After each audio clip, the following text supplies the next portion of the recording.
Assalamualaikum warahmatullahi wabarakatuh. Sampai jumpa sahabat semua. Pada kesempatan kali ini saya akan menceritakan tentang kisah Daedalus, si tangan besi yang serakah. Untuk part yang pertama, saya akan bacakan tentang asap mengepul di Bandar Jayakarta. Langsung saja ya. Bersamaan dengan turunnya malam, meriam-meriam, dentum-dentum tak henti-hentinya di Bandar Jayakarta. Akhirnya, perang hebat antara armada laut Inggris dan Belanda meletus juga di bandar itu. Armada laut Inggris mengepung bandar. Tak satu pun kapal Belanda yang dapat meloloskan diri. Mereka terus-menerus menembakkan peluru meriam-meriam kapalnya ke arah pantai. Di pantai, puluhan kapal perang Belanda, ratusan kapal-kapal kecil, dan perahu semakin terdesak. Sebaliknya, meriam-meriam Belanda dari darat dan laut tidak juga kalah hebatnya. Akan tetapi, tembakan-tembakan meriam Inggris lebih gencar dan semakin mendesak. Beberapa kapal Belanda terbakar hebat. Api berkobar dengan hebatnya.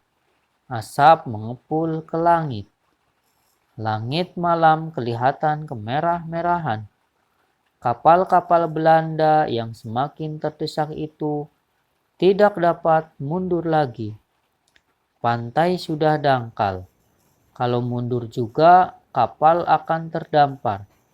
Sementara itu, kapal-kapal perang Inggris tidak memberi kesempatan. Kapal-kapal Belanda yang semakin terpojok itu terus-menerus dihujati meriam. Pemimpin armada Belanda jadi putus asa. Kapal-kapalnya diperintahkannya untuk menerobos secara nekat blokade Inggris itu. Tetapi setiap kapal yang maju, semuanya jadi umpan empuk meriam-meriam Inggris. Kapal itu terbakar, kemudian tenggelam. Beberapa kapal Belanda nekat bunuh diri. Kapalnya dilanggarkannya pada kapal Inggris. Tetapi perbuatan nekat itu juga tidak membawa hasil apa-apa. Kapal-kapal perang dan persenjataan Inggris sudah jauh lebih unggul dari yang dimiliki oleh Belanda. Gubernur Jenderal Albert Wyss tidak akan menyerahkan Batavia kepada Inggris. Karena itu, ia menggerakkan segala kekuatan darat yang masih tersisa untuk mempertahankan pusat pemerintahan Hindia Belanda itu. Sedangkan kepada angkatan lautnya diperintahkan agar tidak menyerahkan sebuah kapal Belanda pun secara utuh ke tangan Inggris. Demikianlah semua kapal Belanda itu akhirnya tenggelam setelah terbakar hebat. Sampai tengah hari, asap terus mengepul-ngepul dari kapal yang terbakar dan tenggelam itu. Angkatan Laut Inggris tidak meneruskan peperangan itu ke darat. Akan tetapi, mereka bergerak ke arah timur. Surabaya dan Gresik waktu itu adalah pangkalan Angkatan Laut Belanda yang terkuat setelah Jayakarta. Kapal-kapal Inggris bergerak ke sana. Di sana pun mereka melakukan hal yang serupa. Sejak saat itu punlah kekuatan laut Belanda. Padahal kekuatan inilah yang sejak ratusan tahun alat utamanya menaklukkan perlawanan rakyat Indonesia. Tujuan Angkatan Laut Inggris itu sesungguhnya lah untuk menghancurkan armada Belanda. Inggris tidak mau disaingi sebagai raja lautan. Ia ingin memegang hak monopoli dagang. Selama ini, Belanda adalah saingan utamanya. Di Kepulauan Nusantara, sejak lama Belandalah yang berkuasa. Belanda semakin kaya raya, Inggris tidak senang melihatnya. Karena itu, semua kapal perang dan kapal dagang Belanda harus ditenggelamkan. Di istana Surasowan, Sultan Abdul Nasar Muhammad Ishak Zainul Muttaqin segera memanggil rapat. Sultan Banten itu ingin membicarakan di pihak mana Banten harus berdiri. Beberapa hari sebelum peperangan itu, Gubernur Jenderal telah minta bantuan dari Batavia. Akan tetapi, pimpinan Angkatan Laut Inggris juga mengirim utusan bahwa mereka akan menghancurkan Angkatan Laut Belanda. Sebaiknya Banten tidak memihak kepada Belanda. Inggris dan Belanda telah berperang di negeri kita. Asap peperangan itu masih mengepul di Belanda di Bandar Jayakarta. Di barat sana, menurut laporan yang kami terima, Angkatan Laut Belanda kalah. Kapal-kapalnya semuanya binasa.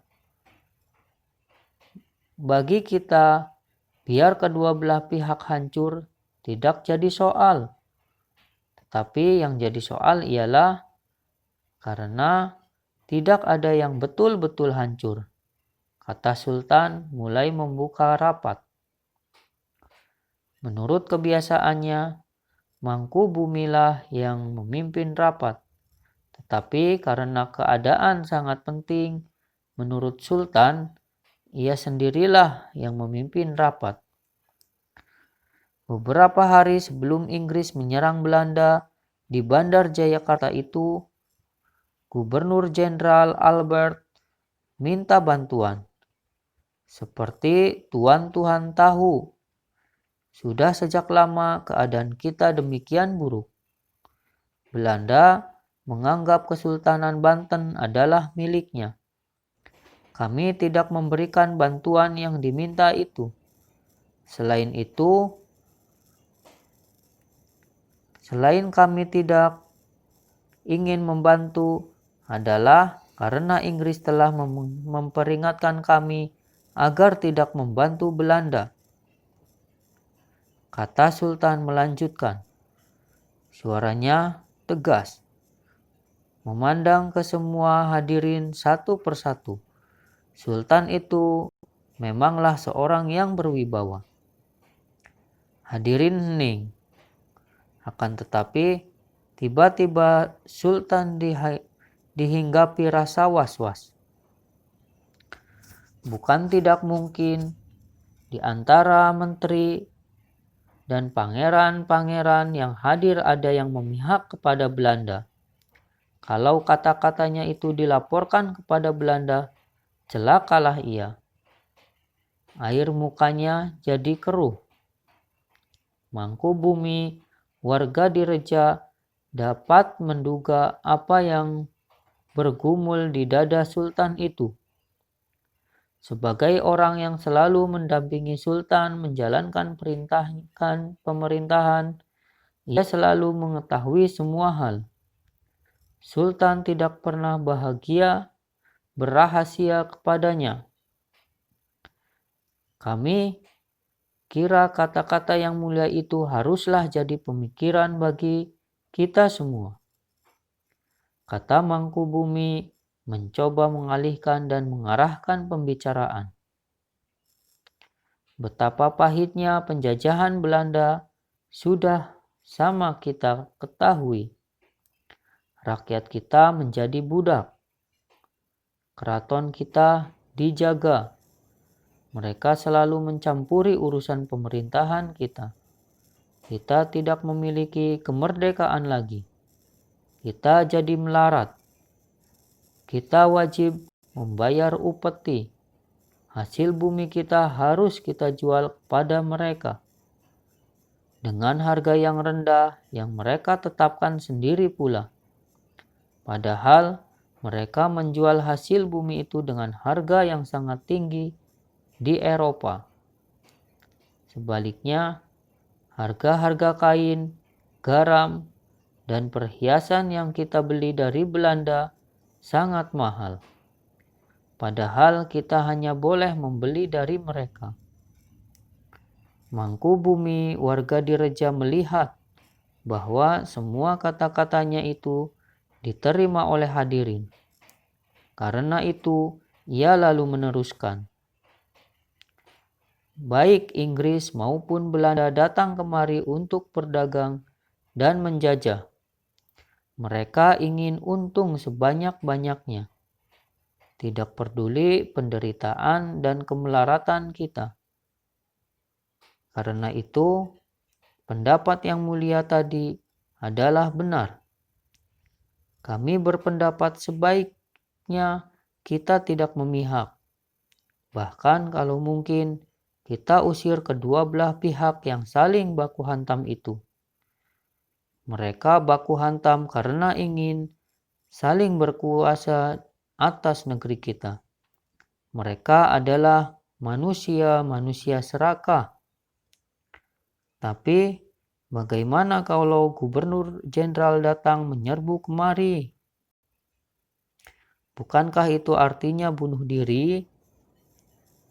Kita sudah pasti tidak mampu menghadapinya. Sedang Inggris ternyata tidak mendarat. Mereka tidak memberi bantuan apa-apa kepada kita. Inggris hanya mempersulit kita saja. Kalau Inggris tidak datang kemari, tentulah keadaan tidak jadi buruk seperti ini. Sela Pangeran Safiuddin putra Sultan Muhyiddin yang mati terbunuh. Hati Sultan Abdul Nasar berdesir mendengar kata-kata Sarifuddin putra Sultan Muhyiddin almarhum yang digantikannya itu. Jelas pangeran itu memihak kepada Belanda. Belanda sekarang dalam keadaan lemah. Kalau mereka datang kemari, kita akan hadapi. Kami kira saatnya tepat bagi kita untuk melepaskan diri dari kekuasaan Belanda, kata Sultan dengan tegas dan berani. Kami setuju dengan pendapat mulia. Tubagus Ali bersembah ke hadapan Sultan. Marilah kita segera menyusun kekuatan. Banten harus bangkit. Banten harus besar seperti pada masa moyang kita Fatahillah yang agung dan Hasanuddin yang perkasa. Kami sepakat dengan Ananda Tubagus Ali. Ya, kita harus segera menyusun laskar. Kita siap menghadapi segala kemungkinan, kata Sultan. Segala perintah akan kami laksanakan. Mangkubumi berhatur sembah kepada Sultan. Semua hadirin menyetujui usul Tubagus Ali. Tubagus Ali juga adalah bangsawan tinggi. Ayahnya adalah Sultan Abdul Mafakir. Sultan Abdul Mafakir inilah yang digantikan oleh Sultan Muhyiddin, ayah Pangeran Safiuddin. Sedang yang membunuh Sultan Muhyiddin adalah Tubagus Ali sendiri. Karena Sultan itu menyuruh dia ikut berbaris-baris bersama prajurit Belanda. Karena itu saling dendam antara Tubagus Ali dan Pangeran Safiuddin sudah ada. Pangeran Safiuddin dengan cara yang kasar meninggalkan sidang. Mangkubumi, tuan seorang cendekia yang banyak mengetahui hal-hal di luar negeri. Apakah sesungguhnya yang terjadi? Maka Inggris Belanda itu baku hantam? Tanya Sultan Abdul Nasar. Menurut selentingan yang kami dengar, Belanda sekarang sudah dijajah Perancis. Raja Belanda William IV melarikan diri ke Inggris.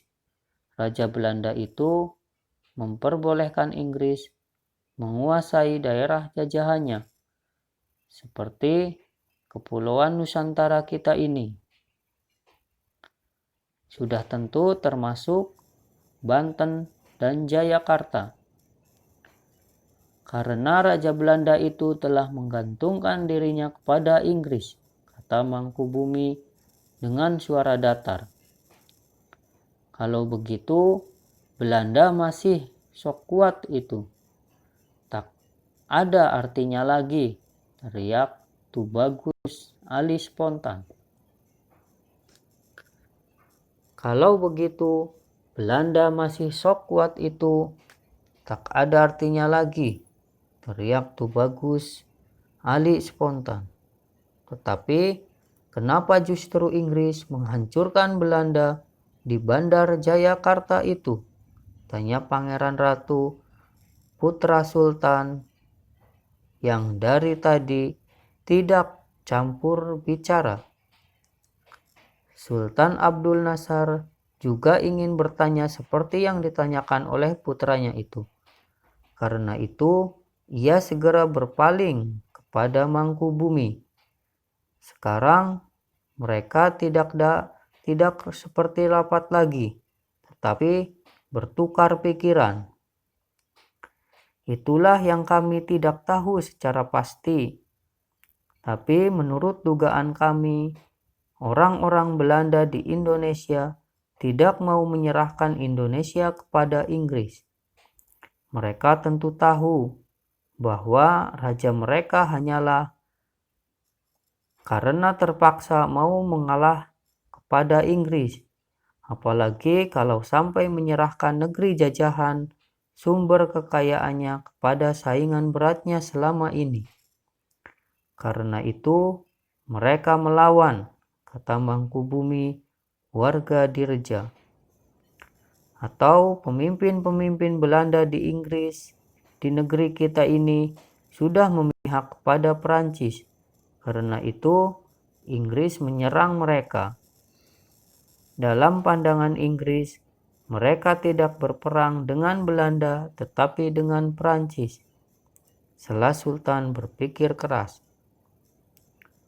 Kami kira itulah yang paling mungkin, sebab seorang Inggris menyatakan kepada kami ada kemungkinan negeri kita dikuasai oleh Perancis. Kalau mereka tidak keburu mempertahankan negeri ini, sebab perang di Eropa itu demikian hebatnya. Jenderal Perancis bernama Napoleon telah mengubrak-abrik seluruh negeri itu. Inggris terpaksa mengerahkan segala kekuatan menghadapinya, kata Mangkubumi. Baiklah, siapapun yang akan kita hadapi, apakah itu Inggris, Perancis, atau Belanda, sama saja. Yang penting kita segera menyusun kekuatan.